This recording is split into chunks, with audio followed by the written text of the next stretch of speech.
Est-ce que tu veux savoir les 7 erreurs à éviter quand tu veux acheter un bien immobilier? Allez, je te dis à de suite juste après ça.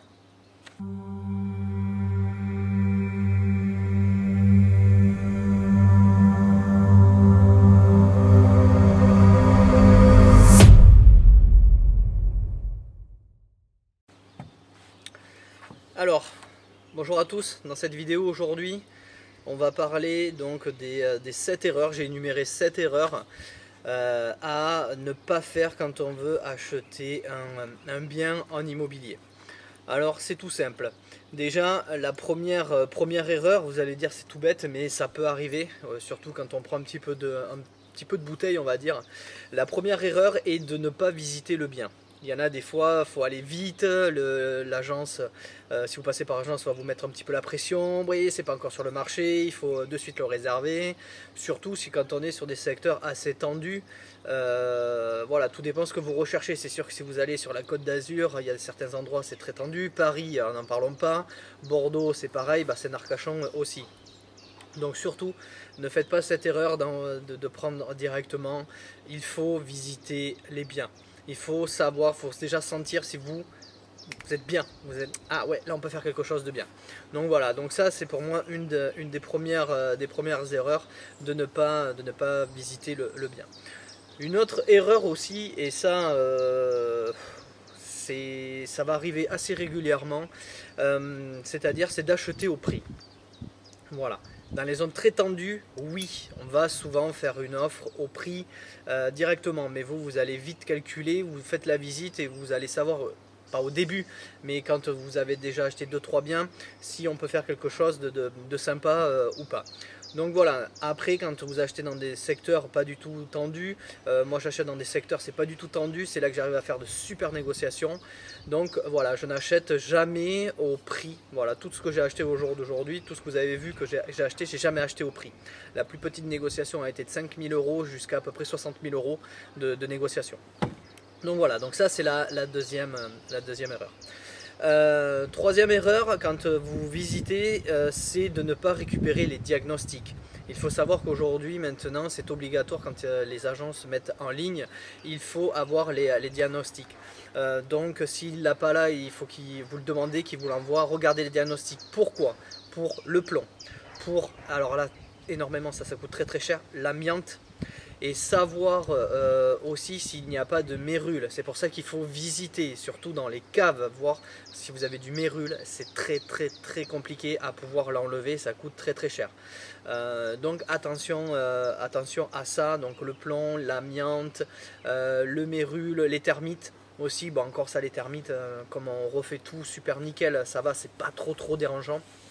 Mais récupérer les diagnostics, c'est vraiment très important. Euh, une autre erreur, c'est de ne pas faire passer un ou plusieurs artisans. Pourquoi? Parce que bon, moi je sais le faire maintenant au fur et à mesure de calculer pour combien je vais avoir de travaux. Chaque fois je mets, hop, je rajoute, je dis voilà ici. Je pense qu'il y en a pour 1000 euros du mètre carré, 100 mètres carrés, 1000 euros du mètre carré, tac, ça me fait mon total et je me rajoute du 20% à peu près pour mettre tout, en cas qu'il y ait une mauvaise surprise. Ça m'est arrivé, j'ai eu des IPN sur plusieurs biens où il a fallu les mettre, donc c'est un coût, donc voilà, je rajoute toujours 20% sur ça. Mais faites passer un artisan le plus rapidement possible, c'est clair et net. Voilà, parce que si vous vous trompez, vous dites voilà j'achète en tout, je pense qu'il y en a pour 200 000 euros de travaux et à la fin vous êtes à 220, 230 000, votre projet est plombé et il ne sera plus rentable. Donc faites passer un artisan, c'est vraiment très important. Un autre point, ne négociez pas par téléphone. Surtout, pourquoi? Parce que moi, vous commencez à me négocier par téléphone et puisque ben, moi je vends aussi des biens, vous commencez à me négocier par téléphone, déjà moi j'apprécie pas du tout. Ça fait raccro, ça fait ouais vite je veux aller avoir le truc pour bien négocier dès le début. Voilà, déjà avec moi ça ne marche pas. Donc moi je coupe court rapidement. Je dis d'accord, vous voulez me faire une offre, vous venez même pas voir. Je fais écouter, moi je fonctionne pas comme ça. Je sais que mon bien je vais le vendre, donc ça il n'y a pas de souci. Donc commencez pas une négociation par téléphone. Une erreur aussi, je vais la rajouter celle-là. Vous voyez, elle est en train de me venir, donc c'est pour ça que les vidéos elles se font au fur et à mesure. Ne montrez pas quand vous voyez un bien top votre enthousiasme, se dire waouh, il faut que ça bouillonne dans votre corps, ça bouillonne dans votre tête, mais vous ne faites rien paraître. À un propriétaire si c'est le propriétaire ou à l'agence. Surtout, ne dites rien. Il faut dire quelques points bien. Oui, ça c'est pas trop mal, mais bon là quand même il y a ça comme travaux, il y a ça comme travaux. Voilà, donc ça c'est ne pas faire voir ses émotions. Un autre point,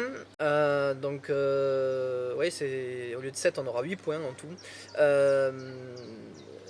Grosse erreur de ne pas poser toutes les questions quand vous êtes en train de visiter sur l'ancienneté du bien. Voilà, il faut vraiment poser les questions, déjà pourquoi c'est à la vente, déjà ça peut vous aider dans votre négociation, mais au niveau de l'ancienneté, quand est-ce que ça a été construit, parce qu'il faut savoir que, je ne les ai pas en tête, mais suivant les années, il y a des matériaux qui ont été utilisés, comme le plomb, les peintures au plomb, les choses comme ça. Donc posez voilà, un maximum de questions, et du coup vous verrez que le propriétaire ou l'agent immobilier est là pour vendre le bien. Donc il va vous lâcher les infos. Donc il faut vraiment poser toutes ces questions, en avoir le maximum, avoir tout ce que vous pouvez récupérer pour vraiment voilà, avoir toutes les cartes en main pour pouvoir bien négocier, pour pouvoir faire la bonne offre de ce bien-là. Prendre tout en compte. Et le dernier point, ça c'est une grosse erreur. Alors moi je ne la fais pas puisque j'arrive de la construction, donc c'était mon quotidien, aller à l'urbanisme. Pourquoi? Parce qu'on est focalisé sur le bien, sur ce que l'on veut acheter, ce que l'on veut prendre, voilà. Mais on ne regarde pas les trucs à côté, et c'est là qu'on va avoir des mauvaises surprises. Vous allez avoir peut-être les bâtiments de France. Moi je le sais systématiquement, je suis en centre-ville, j'ai les bâtiments de France. Je sais comment on fait, j'ai sorti dans une de mes formations comment négocier les bâtiments de France, parce qu'ils vous demandent l'architecte et non, on n'est pas obligé. Bref, ça c'est autre chose. Vous allez avoir la découpe. Est-ce que je peux faire la découpe d'appartements? Est-ce que la mairie est favorable? Est-ce qu'elle n'est pas favorable ou pas? Peut-être que la mairie va vous dire, écoutez, nous on redynamise le centre-ville, vous avez des aides, ça m'est arrivé. J'ai même fait une fois un cours de immobilier à la personne de l'urbanisme, elle a appelé même sa collègue, on a parlé immobilier, puisqu'il faut les avoir dans la poche. L'urbanisme, pourquoi? Parce que ça passe par eux. Et si vous êtes bien avec eux, même moi m'avait dit, écoutez, le jour où vous posez le dossier, vous m'appelez, vous m'envoyez un petit mail, comme ça j'essaierai de l'appuyer pour avoir ça plus rapidement. Vous avez aussi donc, est-ce qu'on peut bien découper? Est-ce qu'ils vont nous autoriser à faire tant d'appartements dans cet immeuble? Vous allez avoir aussi les places de parking. Si vous faites la découpe, vous allez avoir aussi tant de places de parking. Alors est-ce que c'est une place par logement? Des fois c'est une place et demie, et des fois c'est 2 places. Donc surtout plutôt dans la construction où c'est que c'est 2 places, la plupart du temps après c'est une place, voire une et demie. Donc si c'est une et demie, c'est bête, vous venez pas avec une voiture et demie, si vous par contre prenez une Smart. Donc voilà, mais ça si vous l'accorde pas, donc c'est mort. Si vous faites la découpe, c'est surtout pour après, plus tard, si vous voulez revendre à la découpe, vous serez obligé. Mais voilà, ça, vous allez y passer. Donc l'urbanisme est vraiment très important. Ils vont absolument tout vous dire, les aides, les bâtiments de France, voilà, leur politique. Et si vous les avez dans la poche, ça va être encore mieux. Ils apprécient en plus qu'on vienne les voir. Je pense qu'ils doivent s'ennuyer de temps en temps, je sais pas. Mais à chaque fois, moi, ils ont été super gentils, adorables. Voilà, ils m'ont bien aidé dans le projet. C'est rare que ça prenne les délais avec le bâtiment de France. C'est rare que ça prenne 3 mois. Voilà, après tout dépend, c'est le travail qu'ils ont. Donc voilà, donc dans cette vidéo on a parlé, donc c'était les 7 erreurs à éviter, donc j'en ai mis 7 plus 1, un conseil, on va plus dire que c'est un conseil. Donc voilà, écoutez, si vous avez aimé la vidéo, likez, pouce bleu, partagez, comme d'habitude, voilà, et puis je vous dis à la prochaine dans une autre vidéo. Allez, salut tout le monde.